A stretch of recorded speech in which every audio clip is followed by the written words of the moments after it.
যেহেতু শনিবার, তো প্রত্যেক শনিবারে শনি দেবতার জন্যে একটা করে নীলকণ্ঠ ফুলের মালা নিয়ে আমি মন্দিরে যাই। তো আজকে কিন্তু গাছে কোনো নীলকণ্ঠ ফুল কিন্তু ফোটেনি, পাইও নি দোকানেও মালা। তাই গাছ থেকে কিন্তু লগা দিয়ে কয়েকটা কলকে ফুল আমি ছিঁড়ে নিয়েছি। তো এই ফুলগুলো ছিঁড়ে বালতিতে কিন্তু তুলে নিয়েছি। চলো এবার ওই ফুলগুলো দিয়ে খুব সুন্দর করে কিন্তু শনি দেবতার জন্য আমি একটা মালা তৈরি করছিলাম বসে। মালাটা আমার তৈরি করা কমপ্লিট হয়ে গেছে। হাত পা মুখ ধুয়ে জামাটা পরে ফুলের মালাটা নিয়ে এখন আমি যাবো মন্দিরে। তো মন্দিরে যাওয়ার পথে একটা দোকান পড়ে, সেই দোকান থেকে ধূপকাঠি আর মোমবাতিটা কিনে নিয়ে সোজা চলে আসলাম মন্দিরে।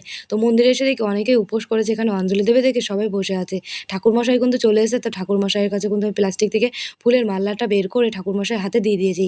ঠাকুরমশাই কিন্তু ফুলের মালাটা ঠাকুরের গলায় পরিয়ে দিয়েছে।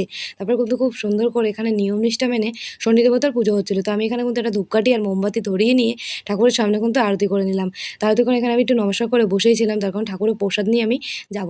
এখানে কিন্তু পুজো প্রায় কমপ্লিট হয়ে গেছে। তো দেখো ঠাকুরের জায়গাটা কত সুন্দর করে গুছিয়েছে।